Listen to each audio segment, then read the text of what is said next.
मुझे अफसोस है, वर्षों से इतने बड़े व्यक्तित्व को सरकारों ने इतिहास के पन्नों में केवल दबा के रखा।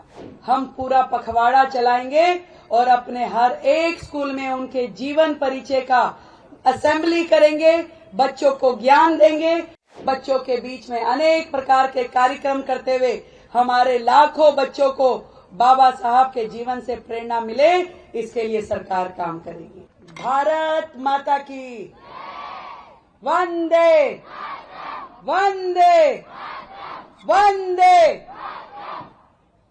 एक बार मेरे साथ जोर से जयकारा लगाएंगे। डॉक्टर बाबा भीमराव अंबेडकर, डॉक्टर बाबा भीमराव अंबेडकर। बाबा साहब अमर रहें और उनके दिखाए हुए रास्ते भी हमारे दिलों में, मस्तिष्क में अमर रहे। इसलिए आज उनकी जन्म जयंती पूरे देश में, पूरे विश्व में धूमधाम से लगातार उत्सव के रूप में कई दिनों तक मनाई जाएगी। ये उत्सव पूरे देश में रोजाना चल रहे हैं और कल का दिन तो अत्यंत भव्यता से पूरा देश मनाएगा। अगर बाबा साहब को भारत का भाग्य विधाता, भाग्य लिखा उन्होंने भारत का, नहीं तो ये 140 करोड़ लोगों का देश इतनी आसानी से, इतनी सुलभता से, इतनी इंटीग्रिटी से, मेल मिलाप, प्रेम प्यार से चल ही नहीं पाता। न जाने कितने ही देशों का संविधान पहले उन्होंने पढ़ा और फिर भारत का संविधान रचा और ऐसा संविधान बनाया जिसमें किसी त्रुटि होने का कोई इसमें अंदेशा ना रहे। पूरे विश्व के संविधानों को मिला के एक सुंदर, सर्वव्यापी, सर्वस्पर्शी यदि किसी का संविधान है तो वो भारत का है, जिसकी उपयोगिता आज भी है और आज से 100 साल बाद भी वैसी ही रहेगी। हम सौभाग्यशाली हैं, नहीं तो कोई कसर नहीं छोड़ी थी भारत के आक्रांताओं ने भारत को लूटने के लिए या यहां रूढ़िवादी बनाने के लिए। किस तरीके से समाज गर्त में जा रहा था। ये छोटे छोटे बच्चे क्या समझेंगे जाति प्रथा, समाज की कुरीतियां,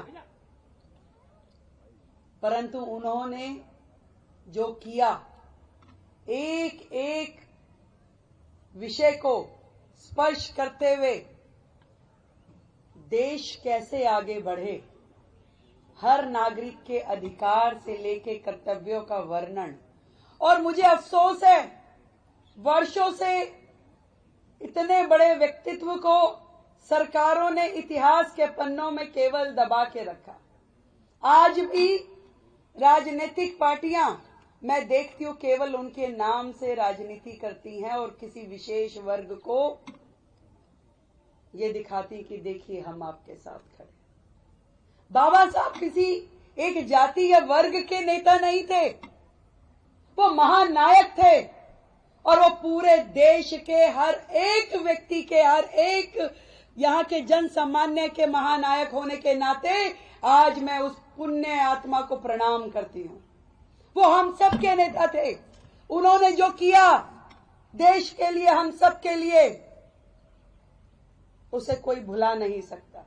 पहली बार देश के प्रधानमंत्री मोदी जी ने अपने कार्यकाल में उनको जो सम्मान दिया, पूरे भारतवर्ष में उनके जो पंच तीर्थ बनाए, बाबा साहब की जयंती पे छुट्टी होना, उस दिन ड्राई डे होना, ये सब देश को एक संदेश देने के लिए किया गया। और न जाने उस शख्सियत के लिए, उनको स्मरण करने के लिए हम सबको भी रोजाना एक कोई नया अच्छा काम अपने समाज के लिए, अपने देश के लिए, मातृभूमि के लिए करना चाहिए। बाबा साहब को अपने दिलों में यदि जीवित रखना है तो हमारे कर्म भी वैसे होने चाहिए। और मैं ये विश्वास दिलाती हूं, दिल्ली सरकार बाबा साहब का जीवन जीवंत करेगी और उनके आदर्शों पे, उनके नियमों पे, उनके समानता के मार्गदर्शन पे काम करेगी और दिल्ली में रहने वाले हर एक व्यक्ति को उनके अधिकार मिले, ये कर्तव्य सरकार का है और उस पे काम करेंगे। सबको समान शिक्षा का अधिकार मिलेगा, सबको स्वास्थ्य का पूरा लाभ मिलेगा। पूरी दिल्ली प्रगति करेगी, देश के साथ ताल में ताल मिलाते हुए बाबा साहब के दिखाए हुए रास्ते पे हम चलने वाले। बाबा साहब को हम केवल बोलेंगे नहीं, बाबा साहब को हम जिएंगे अपने हर कर्म के साथ। हम अपने हर एक्शन में बाबा साहब को जिएंगे। और आज उनकी जयंती पे मैं यही कहना चाहती हूं, समाज इस महानायक को केवल पलकों पे नहीं, अपने जीवन का आदर्श मान करके ये आने वाली जनरेशन, इन्हें मालूम हो कि बाबा साहब ने हमारे देश के लिए, हर देशवासी के लिए क्या किया। हम पूरा पखवाड़ा चलाएंगे और अपने हर एक स्कूल में उनके जीवन परिचय का असेंबली करेंगे, बच्चों को ज्ञान देंगे, उनके जीवन के ऊपर वहां पे लेक्चर होंगे और बच्चों के बीच में अनेक प्रकार के कार्यक्रम करते हुए हमारे लाखों बच्चों को बाबा साहब के जीवन से प्रेरणा मिले, इसके लिए सरकार काम करेगी। मैं आज यहाँ उपस्थित हमारे मंत्री रविंदर इंदिरा सिंह जी, हमारे मंत्री आशीष सूद जी, हमारी नीलम जी, रवि धैया जी, आदरणीय महेश जी, पी कावे जी और सभी हमारे अधिकारीगण, मीडिया के बंधु और प्यारे बच्चे, इन सबको बधाई देती हूं। बाबा साहब नहीं होते तो भारत भारत नहीं होता। इसलिए आज उनकी जयंती पे उनको कोटि कोटि नमन और कोटि कोटि प्रणाम। जय हिंद, जय भारत।